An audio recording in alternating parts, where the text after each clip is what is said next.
Hello, ധന്യസ് kitchen ജേണിയിലേക്ക് എല്ലാ കൂട്ടുകാർക്കും സ്വാഗതം. വളരെ എളുപ്പത്തിൽ നമ്മൾക്കിന്നൊരു എളുപ്പക്കറി ഉണ്ടാക്കുകയാണ് കേട്ടോ. ഇതിനായിട്ട് ഞാനിവിടെ ഒരു ഇടിക്കല്ലിലേക്ക് ഒരു ചെറിയ കഷ്ണം ഇഞ്ചി ഇട്ട് കൊടുക്കുന്നുണ്ട്.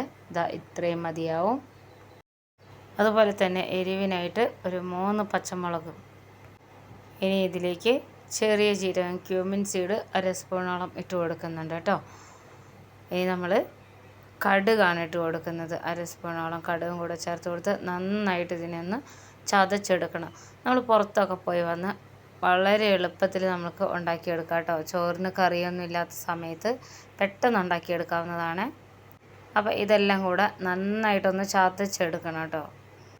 ഒത്തിരി കുക്കിംഗ് ടൈമൊന്നും വരുന്നില്ല, വെറും 3 മിനിറ്റ് മാത്രം മതിയാവും. അപ്പോൾ ഞാനിവിടെ നന്നായിട്ട് ചതച്ചെടുത്ത് വന്നിട്ടുണ്ട്. ഇത് ഞാനിവിടെ 2 ബീറ്റ്റൂട്ട് സ്ക്രാപ്പ് ചെയ്ത് വെച്ചതാണ് കേട്ടോ. അപ്പോൾ ഇത്രയും ചെറുതായിട്ടാണ് സ്ക്രാപ്പ് ചെയ്തെടുത്തിട്ടുള്ളത്. മുറിച്ചെടുക്കുന്നതിനെക്കാട്ടിലും ഇതുപോലെ എടുക്കുന്നതാണ് നല്ലത് കേട്ടോ. അതുപോലെ തന്നെ ഞാനിവിടെ ഒരു 1/4 ലിറ്ററോളം തൈര് എടുത്തതാണ് കേട്ടോ. തൈര് മിക്സിയുടെ ജാറിലിട്ട് നന്നായിട്ടൊന്ന് അടിച്ചെടുത്തതാണ്. മോരാണെങ്കിലും കുഴപ്പമില്ല, നല്ല പുളിയുള്ളതായിരിക്കണേ. അപ്പോൾ വളരെ പെട്ടെന്ന് ഉണ്ടാക്കിയെടുക്കാൻ നമുക്ക്. ചോറ് വിളമ്പുന്ന സമയം മാത്രം മതി. ഞാനിവിടെ ഒരു കടായി സ്റ്റൗവിൽ വെച്ചിട്ടുണ്ട്. ഇനി ഇതിലേക്ക് ഞാനിവിടെ വെളിച്ചെണ്ണ ഒഴിച്ച് കൊടുക്കണം കേട്ടോ. ഏതാണ്ടൊരു 3 സ്പൂണോളം വെളിച്ചെണ്ണ ഒഴിച്ച് കൊടുക്കുകയാണ്. ഇതിലേക്ക് നമ്മൾ ചതച്ച് വെച്ചിട്ടുള്ള ആ ഒരു കൂട്ടുണ്ടല്ലോ, അതിട്ട് കൊടുക്കണം കേട്ടോ. അപ്പോൾ പച്ചമുളകൊക്കെ നമ്മുടെ ഇഷ്ടത്തിനനുസരിച്ച് കൂട്ടുകയും കുറയ്ക്കുകയൊക്കെ ചെയ്യാവേ.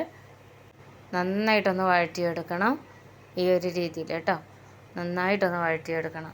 അപ്പോൾ നമ്മുടെ ജീരകവും കടുകൊക്കെ ഒന്ന് മൂത്ത് വരേണ്ടതുണ്ട്, അതിനാണ് കേട്ടോ ഇങ്ങനെ വഴറ്റിയെടുക്കുന്നത്. ഇനി ഇതിലേക്ക് ഒരു പിടി കറിവേപ്പിലയും കൂടെ ചേർത്ത് കൊടുക്കണം. അപ്പോൾ കറിവേപ്പില ചേർത്ത് കൊടുത്തതിന് ശേഷം ഇതുപോലെ ഒന്ന് ഇളക്കി യോജിപ്പിച്ച് കൊടുക്കുക.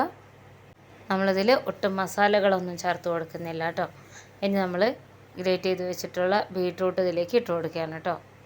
ബീട്രൂട്ട് ഇട്ട് കൊടുത്തതിന് ശേഷം ഒന്ന് നന്നായിട്ട് ഇതിനെ ഒരു പച്ചമണം ഒന്ന് മാറി വരുന്നവരെ ഒന്ന് ഇതുപോലെ ഒന്ന് വഴറ്റി കൊടുക്കണം കേട്ടോ. ഈ ഒരു ചൂട് സീസണിൽ ഏറ്റവും എളുപ്പത്തിൽ നമുക്ക് ഉണ്ടാക്കാൻ പറ്റിയ ഒരു ഹെൽത്തി കറിയാണ് കേട്ടോ ഇത്.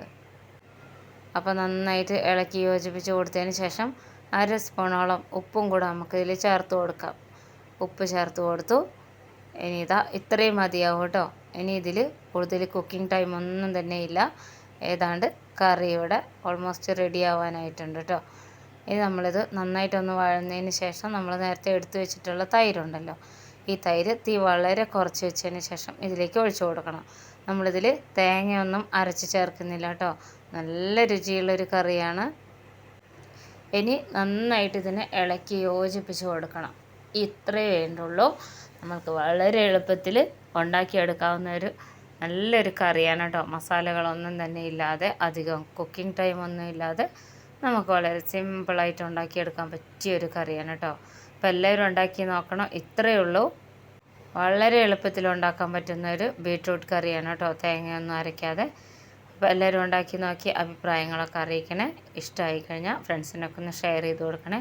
അതുപോലെ തന്നെ നമ്മുടെ ചാനലൊന്ന് സബ്സ്ക്രൈബ് ചെയ്ത് വയ്ക്കാൻ മറക്കരുത് കേട്ടോ. അപ്പോൾ നമ്മൾ വളരെ ഈസി ആയിട്ടുള്ള ബീട്രൂട്ട് കറി റെഡി ആയിട്ടുണ്ട്. എല്ലാവരും ഉണ്ടാക്കി നോക്കണേ.